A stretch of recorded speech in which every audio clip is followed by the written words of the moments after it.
If you own the first generation of the Chevy Cruze, you will most likely have the 6-speed automatic transmission, which is not a bad transmission, but it still has its own difficulties, let's say. And to avoid these difficulties, you will need to change fluid regularly.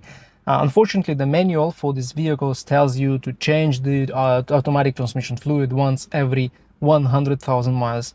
And that's not a very good idea, because the fluid overheats, the fluid works, the fluid contains a lot of this waste material that your automatic transmission produces when you drive your car. And that's why changing this fluid regularly is very important. But 100,000 miles is too long, and at this mileage your transmission may already be damaged. So it's a very good idea to change the fluid in the automatic transmission in these cars once every 50,000 miles. For these vehicles you will need Dextron 680F if you have the 1.4 turbo and 1.8 liter non-turbo engines. But if you have the diesel engine, there's the different transmission fluid, AW1 ATF. Also, these transmissions, they do have filters. The transmission filter is installed right in the assembly of the fluid pump.